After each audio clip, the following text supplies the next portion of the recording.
ओम नमो भगवते वासुदेवाय. तर आपण श्रीमद भागवत महापुराण पाहत आहोत आणि त्यातील हा आपला 10व्या स्कंदातील अध्याय 12व्या अध्यायामध्ये आपण अघासुराचा उद्धार पाहणार आहोत. श्री सुकाचार्य म्हणतात, एके दिवशी नंदनाने वनातच भोजन करण्याच्या विचाराने सकाळी उठून तुतारीच्या मधुर आवाजाने बरोबरीच्या गवळ्यांच्या मुलांना जागविले आणि वासरांना पुढे करून तो व्रजमंडलातून बाहेर पडला. त्याच्याबरोबर त्याच्यावर प्रेम करणारी हजारो मुले सुंदर शिंकी, वेताच्या काठ्या, तुताऱ्या आणि बासऱ्या घेऊन तसेच आपली हजारो वासरे बरोबर घेऊन मोठ्या आनंदाने घरातून बाहेर पडली. श्रीकृष्णांच्या असंख्य वासरांत आपापली वासरे मिसळून त्यांना चारीत, ठिकठिकाणी बाललीला करीत ते चालू लागले. त्या मुलांची जरी काचा, गुंजा, रत्ने आणि सोन्याचे दागिने अंगावर घातले होते, तरी सुद्धा त्यांनी वृंदावनातील फळे, पालवी, रंगीबेरंगी फुले, मोरपंख तसेच केरूसारख्या रंगीत मातीने ही स्वतःला सजविले होते. कोणी एखाद्याचे शिंके चोरून घेई, तर कोणी कोणाची काठी किंवा बासरी. जेव्हा त्याच्या मालकाला हे कळे, तेव्हा ते घेणारा दुसऱ्याकडे लांब फेकीत असे, दुसरा तिसऱ्याकडे आणि तिसरा आणखी लांब चौथ्याकडे. नंतर ते हसत हसत ज्यांचे त्याला देत. श्रीकृष्ण जर वनाची शोभा पाहत थोडा पुढे निघून गेला, तर अगोदरच मी शिकणार असे म्हणत सर्वजण त्याच्याकडे पळत जात आणि त्यांना शिवून आनंदमग्न होऊन जात. कोणी बासरी वाजवीत, तर कोणी शिंगे फुंकीत, कोणी भ्रमरांच्या बरोबर गुणगुणत, तर कोणी कोकिळांच्या सारखे कुहू कुहू करीत. काही मुले आकाशात उडणाऱ्या पक्ष्यांच्या सावलीबरोबर धावत, तर काही जण हंसाच्या बरोबर त्यांच्यासारख्या सुंदर गतीने चालत. काही जण बगळ्यांच्या जवळ त्यांच्यासारखे डोळे मिटून बसत, तर काही जण मोरांना नाचताना पाहून त्यांच्याच सारखे नाचत. काही जण वानरांचे शेपूट धरून ओढीत, तर दुसरे त्यांच्या बरोबरीने झाडावर चढत. काही जण त्यांच्यासारख्या माकडचेष्टा करीत, तर दुसरे काही त्यांच्या बरोबरीने एका डहाळीवरून दुसऱ्या डहाळीवर उड्या मारीत. काही मुले नदीच्या प्रवाहात बेडकांबरोबर पोहत, त्यांना मागे टाकून पुढे जात. कोणी पाण्यात आपली प्रतिबिंबे पाहून त्यांना हसत, तर काही जण आपल्याच आवाजात प्रतिध्वनीला नावे ठेवत. श्रीकृष्ण ज्ञानी संतांच्यासाठी ब्रह्मानंदाचा मूर्तिमंत अनुभव आहेत. दास्य करणाऱ्या भक्तांचे ते आराध्य दैवत आहेत आणि मायेने मोहित झालेल्या लोकांच्या दृष्टीने मनुष्य बालक आहेत. त्याच भगवंताच्या बरोबर ते पुण्यात्मे बालक खेळत होते. पुष्कळ जन्मश्रम करून जितेंद्रिय योग्यांनाही त्यांच्या चरणकमलांची धूळ मिळणेही शक्य नाही. तेच भगवान व्रजवासी गवळ्यांना पाहून दर्शन देत आहेत. त्यांच्या भाग्याचा महिमा काय वर्णावा. एवढ्यात अघासुर नावाचा महान दैत्य येऊन थडकला. त्याला त्या मुलाची चाललेली सुखमय क्रीडा पाहवली नाही. तो इतका भयंकर होता की अमृतपान करून अमर झालेल्या देवतासुद्धा आपापल्या जीवांचे रक्षण करण्यासाठी त्याच्या मृत्यूची वाट पाहत होते. अघासुर हा पुतना आणि बकासुराचा लहान भाऊ असून कंसाने त्याला पाठविले होते. श्रीकृष्ण इत्यादी मुलांना पाहून तो विचार करू लागला की माझ्या सख्या भावांना आणि बहिणींना मारणारा हाच होय, म्हणून आज मी याला बलरामासह मारून टाकीन. हे जर मरून माझ्या भाऊ बहिणीसाठी तिलांजली बनले, तर बाकी व्रजवासी आपोआपच मेल्यासारखेच होतील. कारण संतान हीच प्राण्यांचे प्राण होत. जर प्राणच राहिले नाही, तर शरीराची काळजी कशाला. असा निश्चय करून त्या दुष्ट दैत्याने प्रचंड अजगराचे रूप धारण करून तो रस्त्यात पडून राहिला. त्याचे ते शरीर 1 योजन लांब व मोठ्या पर्वताप्रमाणे प्रचंड होते.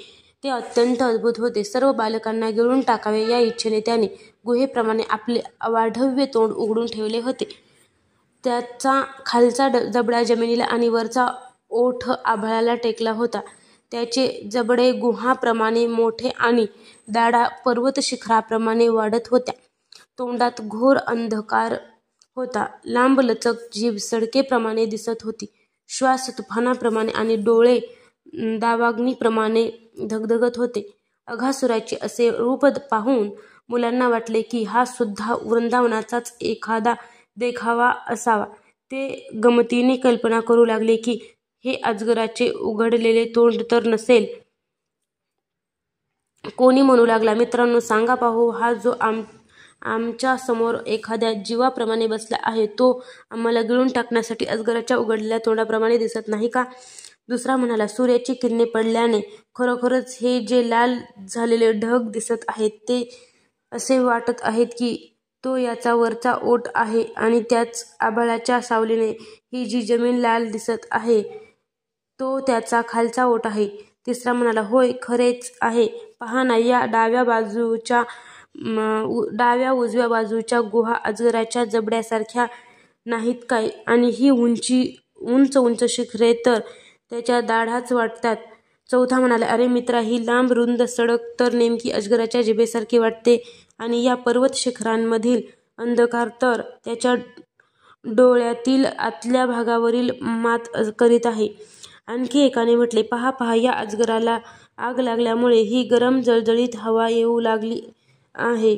ती म्हणजे या अजगराचा श्वासच वाटतो आणि त्या आगीने जळालेल्या प्राण्यांची दुर्गंधी तर अशी वाटत आहे की जणू काही अजगराच्या पोटात मेलेल्या जिवंत माणसाचीच ती दुर्गंधी आहे. मग त्यांच्यापैकी एक जण म्हणाला, आम्ही जर त्याच्या तोंडात शिरलो तर हा आम्हाला गिळून टाकेल काय? अरे हा काय गिळून टाकणार? जर याने अशी आगळीक केली तर हा एका क्षणात कृष्णाकडून बकासुराप्रमाणे मारला जाईल. असे म्हणत ती मुले बकासुराला मारणाऱ्या श्रीकृष्णांचे सुंदर मुख पाहत पाहत आणि टाळ्या विटीत मोठ्याने हसत हसतच अगासुराच्या तोंडात घुसले. त्या अज्ञानी मुलांनी आपापसात केलेली भ्रामक व्यक्ती ऐकून भगवान श्रीकृष्णांनी विचार केला की अरे यांना हा खरा अजगर सुद्धा खोटा वाटतो. सर्व प्राण्यांच्या हृदयात निवास करणाऱ्या त्यांनी तो राक्षस आहे हे ओळखून आपल्या मित्रांना त्याच्या तोंडात जाण्यापासून अडवण्याचे ठरवले. तेवढ्यात सारी मुले वासरांसह त्या अजगराच्या पोटात घुसली, परंतु अघासुराने त्यांना गिळले नाही, कारण आपल्या भाऊ-बहिणीच्या वधाची आठवण होऊन त्यांना मारणारा श्रीकृष्ण केव्हा मुखात येईल याचीच अघासुर वाट पाहत होता. सर्वांना अभय देणाऱ्या श्रीकृष्णांनी पाहिले की ज्यांचे रक्षण करणारे केवळ आपणच, ती बिचारी मुले आपल्या हातातून निसटून मृत्यूरूप अघासुराच्या जठराग्नीचे भक्ष्य बनली. तेव्हा देवाच्या या विचित्र लीलेचा त्यांना विस्मय वाटला आणि त्यांचे हृदय दयेने द्रवले.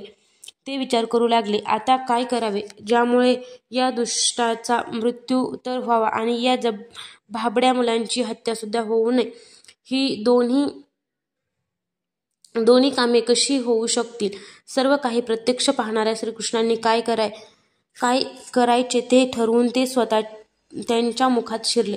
त्यावेळी ढगांआड लपलेल्या देवता भीतीने हाय हाय म्हणून लागले आणि अघासुराचे हितैषी कंस वगैरे राक्षस आनंदित झाले. अघासुर वासरे आणि मुले यांच्यासह श्रीकृष्णांना आपल्या दाढांनी चावून त्याचे पीठ करू इच्छित होता. परंतु त्याच वेळी अविनाशी श्रीकृष्णांनी देवतांचा हाहाकार ऐकून अत्यंत वेगाने आपले शरीर त्याच्या गळ्यात नेऊन खूप फुगविले. यानंतर भगवंताच्या शरीरामुळे त्या महाकाय अजगराच्या गळ्याचा श्वास मार्ग बंद झाला.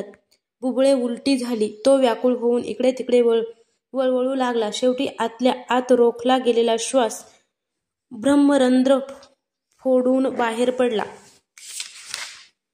त्याच मार्गाने त्याची सर्व इंद्रिये सुद्धा शरीरातून बाहेर आली. त्याच वेळी भगवान मुकुंदांनी आपल्या अमृतदृष्टीने मेलेली वासरे व मित्र यांना जिवंत केले आणि त्या सर्वांना बरोबर घेऊन ते अघासुराच्या मुखातून निघून बाहेर आले. त्या अजगराच्या स्थूल शरीरातून एक अद्भुत अशी मोठी ज्योत बाहेर पडली. त्यावेळी त्या ज्योतीच्या प्रकाशाने दाही दिशा झगमगल्या. ती थोडा वेळ आकाशात स्थिर होऊन भगवंताच्या बाहेर येण्याची वाट पाहू लागली. जेव्हा ते बाहेर आले तेव्हा ती ज्योत सर्व देवतांच्या देखत त्यांच्यामध्ये मिसळून गेली.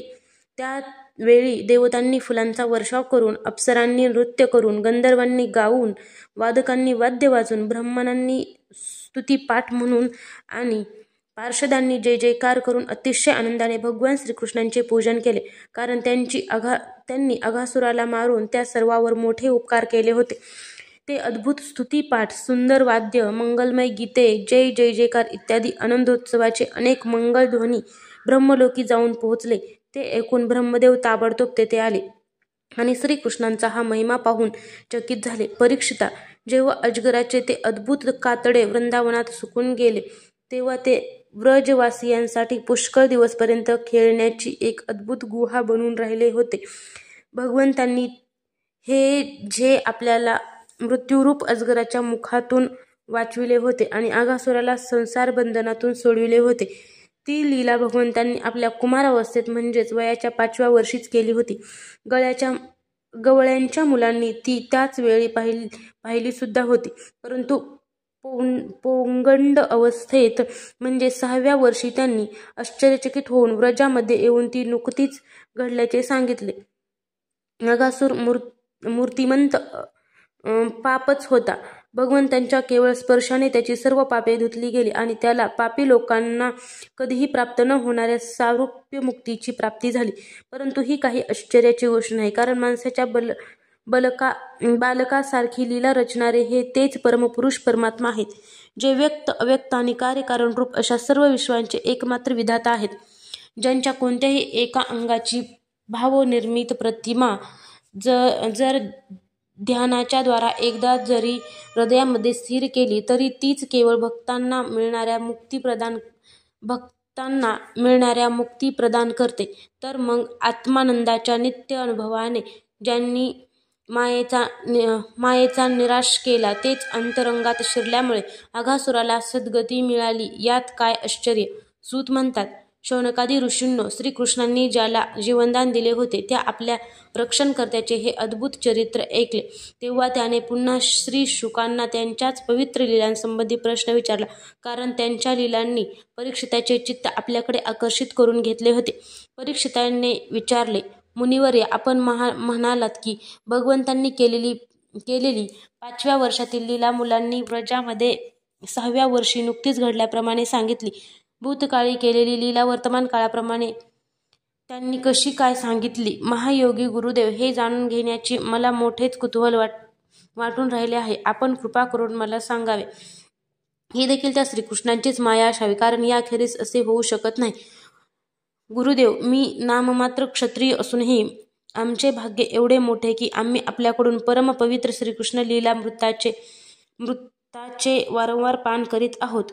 सूत म्हणतात, भगवंतांच्या भक्तांमध्ये श्रेष्ठ अशा शौनका, परीक्षिताने जेव्हा असे विचारले, तेव्हा श्री शुकांना भगवंताची ती लीला आठवली. त्यामुळे त्यांची सर्व इंद्रिय व अंतःकरण भगवंताच्या लीलेने स्वतःकडे खेचले. थोड्या वेळाने हळूहळू मोठ्या कष्टाने पुन्हा भानावर आल्यावर ते परीक्षिताला सांगू लागले. अध्याय 12 समाप्त.